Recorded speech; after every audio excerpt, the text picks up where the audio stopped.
¿Cómo estás? Una vez más acá para continuar con esta serie muy interesante, muy provechosa titulada Una mirada al principio de todo el Génesis. Y mira, que estamos en Génesis 6 y el título de este tema es ¿Cuánto es demasiado? Aumento del pecado antes del diluvio, basado en 4 versículos. Génesis capítulo 6, versos 5 al 8. Vimos anteriormente los primeros 4 versículos de Génesis 6 y hablamos acerca de los Nefilim, los gigantes, los valientes, los hijos de los hombres, los hijos de Dios, y sí, los hijos de los hombres, o las hijas de los hombres que se casaron con los hijos de Dios, y etcétera, etcétera. Y ahora nos toca revisar la condición espiritual, la condición social de la gente antes del juicio mundial, según la Biblia, a través del agua conocido como el diluvio. Te invito a que te suscribas si es que no lo has hecho, si es primera vez que estás viendo este tema del Génesis, una mirada al principio de todo. Hay varios otros temas desde Génesis capítulo 1. Estaremos yendo hasta el capítulo 11 de Génesis. Te animo a que te inscribas, te suscribas al canal, a que veas los otros temas que tengo también. Pero ahora vamos a concentrarnos en estos 4 versículos de Génesis 6 y comenzamos entonces. Y lo que hacemos acá, repito, es un análisis detallado de los versículos, de las palabras, de las frases del pasaje bíblico. Analizamos por qué aparecen ciertas palabras, por qué se repiten en otras partes, qué significado teológico existe para esta repetición. Y acá, en la primera parte del versículo 5 dice, pero Dios vio la maldad. Y Génesis 1, ahí tenemos Génesis 1:31 en la pantalla. Génesis 1, repetidas veces menciona esta frase, Dios vio, Dios miró que era bueno, y fue el segundo día, el cuarto día, el sexto día, y el verso 31 dice, y vio Dios todo cuanto había hecho, luego que acabó de crear los cielos y la tierra y al ser humano, y era bueno en gran manera. De esta forma termina el relato de la creación de los 6 días, luego viene el séptimo día donde Dios descansa, claro, en Génesis 2, 1 al 3. Pero Dios, cuando mira algo, lo evalúa. Y en Génesis 6 Dios vuelve a mirar, vuelve a evaluar su creación. Lastimosamente él comienza con el autor de Génesis describe una situación difícil de imaginar, porque Dios esta vez mira, ve, evalúa y dice que la maldad de la humanidad, estoy leyendo la pantalla, era mucha en la tierra y que toda imaginación, toda idea de los pensamientos de su corazón, ahí no aparece la palabra corazón, pero pensamiento de su corazón, solo maldad. Esta es una traducción literal del texto hebreo. Solo maldad todo el día. Por así decir, todo el tiempo. Pero en el original aparece Hayom. Kol Hayom. Todo el día, todo el tiempo. A cada minuto, a cada instante se notaba la maldad de los seres humanos. Sus ideas, sus pensamientos eran solamente hacia el mal, para hacer maldad. Se ve replicada la actitud, el carácter de Lamec, ese hombre descendiente de Caín, que profirió esa canción, ese refrán de que por mirarlo mal, por querer tocarlo, golpearlo, él iba a matar a cualquier persona. Entonces la maldad se ha multiplicado, lastimosamente, pero uno puede decir, vivimos en tiempos difíciles y en tiempos de maldad. ¿Será que los tiempos en que vivimos hoy se parecen mucho a los tiempos antediluvianos? Génesis 6. Mucha gente podría decir, sí, se parece y estamos en estos tiempos y seguramente va a llegar un juicio. La pregunta que hay acá es, ¿cuánto es demasiado? ¿Cuándo la misericordia divina llega al tope y Dios decide actuar y, juzgar y castigar a la gente, a los seres humanos por sus decisiones personales? En el diluvio se nota que muy pocas personas se salvan porque la mayoría está simplemente haciendo el mal y no quiere retractarse. Todo designio de los pensamientos de su corazón solo era de continuo al mal, dice la versión Reina Valera 1960-1995. ¿No es cierto? Ese designio yo lo traduje como toda imaginación. Todas las cosas que tú haces surgen en la cabeza, ¿sí o no? Las ideas luego se hacen realidad, se hacen actos, hechos, pero debes pensarlos, debes imaginarlos, debes cranearlos, planificarlos en la mente. Así que esa es la condición social y espiritual de la gente antediluviana, antes que llegue el juicio del diluvio a la tierra. Ahora analicemos un poco más, con más precisión, estas palabras importantísimas. La palabra yatzar, mira, que se traduce como imaginación, es un sustantivo, ¿no? Yetzer está relacionado, dice, con el verbo yatzar, que significa formar, modelar con un diseño. Y aquí se refiere a planes o intenciones humanas. El ser humano estaba maquinando, estaba planificando, estaba creando malicias en su corazón, por así decir, en su mente. Corazón representa la mente, los pensamientos en la Biblia. Esta palabra corazón no hace referencia exclusivamente o particularmente a este miembro del sistema circulatorio. No, es la mente. Entonces, yetzer, imaginación, intención. Eso está diciendo el texto, ¿no? Que la intención de la gente era así. Y hay una palabra más ahí que podemos ver y continuar. Dice, y cada imaginación de los pensamientos de su corazón era solo malicioso, continuamente. Sería otra forma de traducir el texto hebreo. La gente había tomado las capacidades de Dios, las capacidades que Dios les había dado a los seres humanos y las habían utilizado para idear el mal. Yetzer, un término teológico, llega a ser un término teológico importante en la literatura rabínica para lo que podría llamarse la naturaleza pecaminosa, la inclinación al mal. Ya por el siglo II, III, IV antes de Cristo, cuando se crean los rabinos, ¿no es cierto?, las escuelas, las sinagogas. Esta palabra yetzer tenía ese significado teológico a raíz de lo que aparece o de cómo aparece esta palabra yetzer en la Biblia y, ¿por qué no?, el ejemplo de Génesis capítulo 6, ¿no? Las intenciones maliciosas. Mira lo que dice este comentario de NetBible. El autor de Génesis se esfuerza por subrayar la profundidad de la maldad humana en esta época, la época de Noé. Fíjate en las expresiones, toda inclinación, solo el mal o hacia el mal. Yo traduje todo maldad, ¿no? Solo maldad, rak, solo. Y todo el tiempo. Yo dije que en el original hebreo dice todo el día, todo el tiempo. Mañana, tarde y noche. Entonces ahí hay superlativos, toda, todo, solo. Ese es el énfasis que el autor bíblico le está dando a la actitud de la sociedad del mundo en el tiempo de Noé, en el tiempo del diluvio, antes del diluvio. Por esta razón, por la forma en la que el ser humano, la humanidad, se encuentra planificando solo actos malos, el amor se perdió, se enfrió, los actos altruísticos, la regla de oro desapareció, la gente no practica la bondad. Por esta razón, por esta condición humana, es que Dios sentencia a la humanidad porque no tiene aparentemente solución.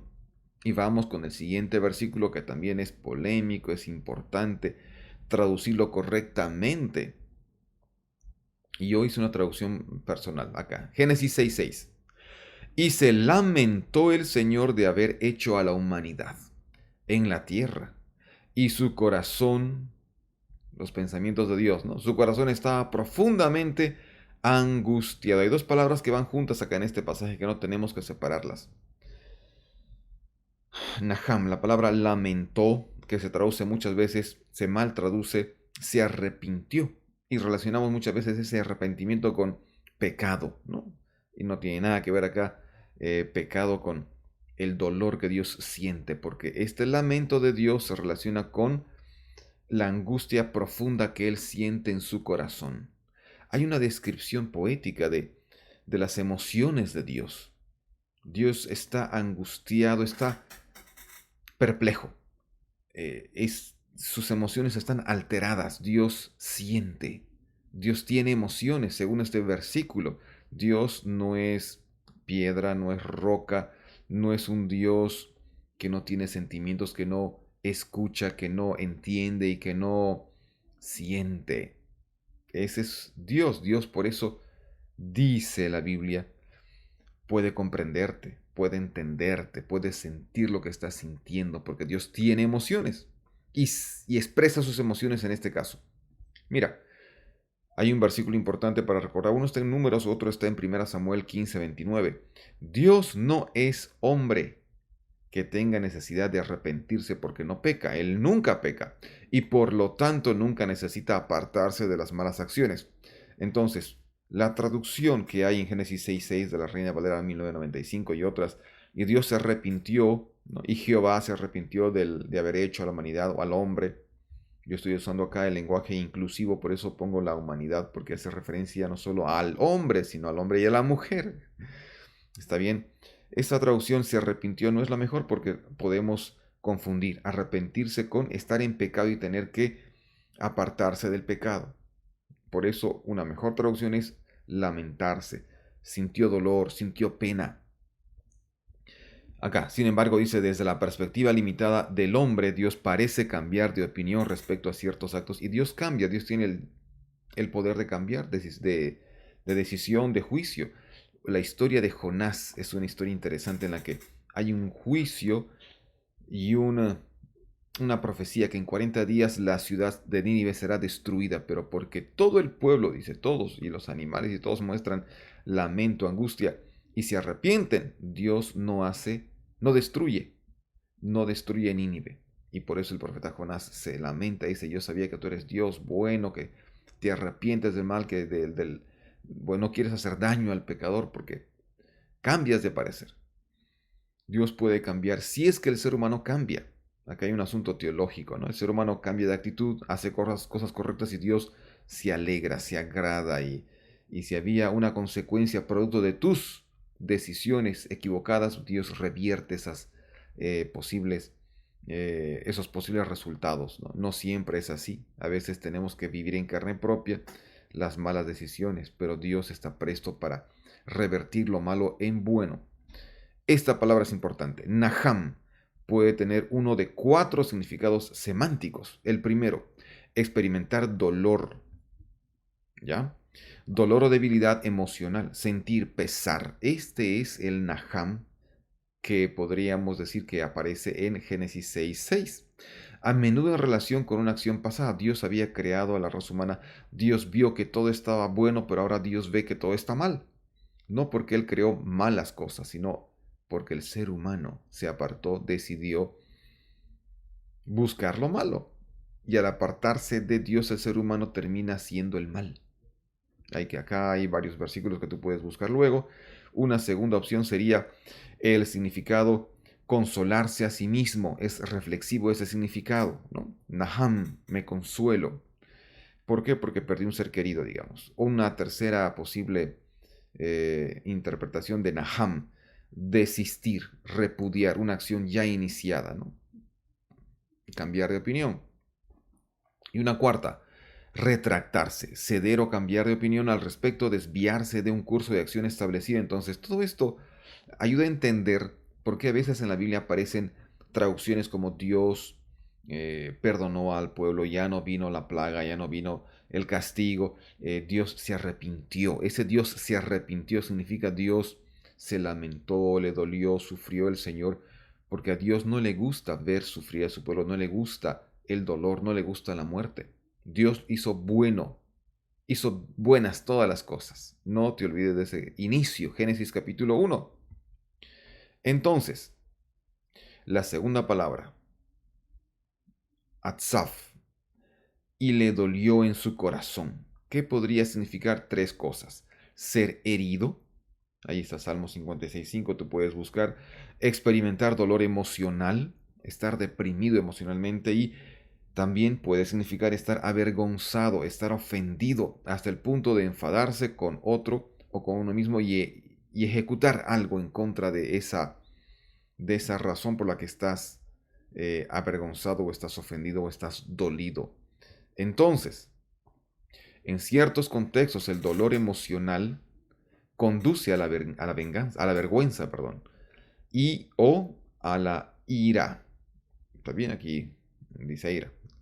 Y el sujeto a veces dirige su ira contra la fuente del dolor.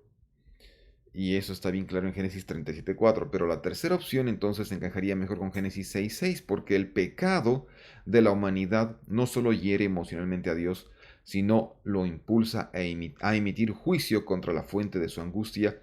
Y Dios dice, bueno, bueno, vamos a ver qué dice Dios. Acá está el versículo.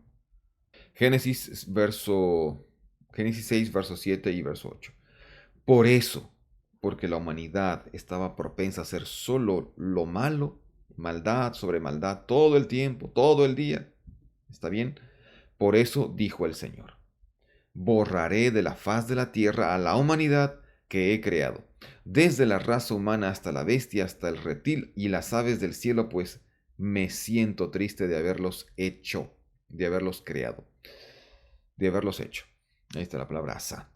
Pero Noé, y acá hay un contraste, esta cláusula es disyuntiva, pero Noé halló gracia ante los ojos de Jehová, del Señor.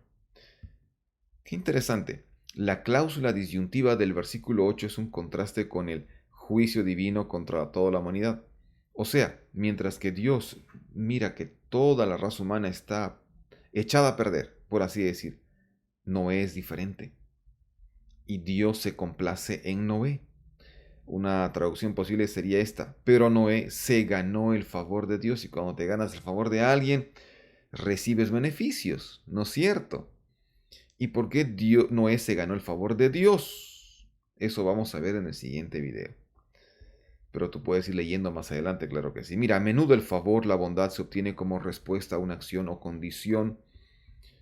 No era obediente, Noé tenía un carácter distinto, Noé quería agradar a Dios, así que le hacía caso. Noé es diferente al resto del mundo, en pocas palabras. Y por eso se contrasta. De modo que podemos entender en estos 4 versículos que, aunque el contexto, el entorno es negativo, muy negativo, por más negativo que sea, tú puedes hacer la diferencia. Cuando un ser humano tiene a Dios en su vida, este es diferente y Dios puede agradarse de esta persona. Así sea así sea uno. Uno puede ser el contraste. Entonces, palabras o frases, ideas como yo voy con la corriente porque es muy fuerte, no puedo luchar contra ella, mejor me uno. ¿Ah? O como que nadie más me apoya, nadie más está conmigo y es difícil. Es cierto todo eso que tú puedes pensar, yo también lo he pensado muchas veces, pero aquí el verso dice de que había un personaje y una familia, pero quien resalta es el personaje aquí, Noé. Noé halló gracia a los ojos de Dios. ¿Se puede obedecer las palabras de Dios, los mandatos de Dios? Sí se puede. Escuché hace no mucho a alguien decir, sí hay mandatos que seguir, pero no, nadie los cumple, así que yo tampoco los cumplo, no hace falta. Eso, todo lo que hace falta es, cree en Dios, Dios es bueno. Este pasaje de Génesis 6 revela de que Dios es bueno, Dios es amor, pero cuando el mal llega al límite de Dios, al límite de los límites, Dios emite un juicio y Dios permite la muerte. Y eso sucede en el diluvio. La gente muere. Entonces no vamos a pensar, no, nadie cumple. Noé resalta como el modelo a seguir en esta historia. Aunque todos están mal, Noé es diferente. Noé se gana el favor de Dios. Bien, este fue el tema. ¿Cuánto es demasiado? Aumento del pecado antes del diluvio, Génesis 6, 5 al 8. Hay varias cosas para reflexionar, te animo a que tú lo hagas y a que sigas leyendo este capítulo 6 porque pronto estaremos lanzando el siguiente tema de Génesis 6 cuando Dios invita a Noé a construir el arca. ¿Está bien? Si no te suscribiste aún, si no viste los demás videos, te animo a que lo hagas, están muy buenos. Compártelo para que más personas se beneficien y que, bueno, este tema te haya ayudado a motivarte a estudiar con profundidad las Escrituras. Hasta la próxima.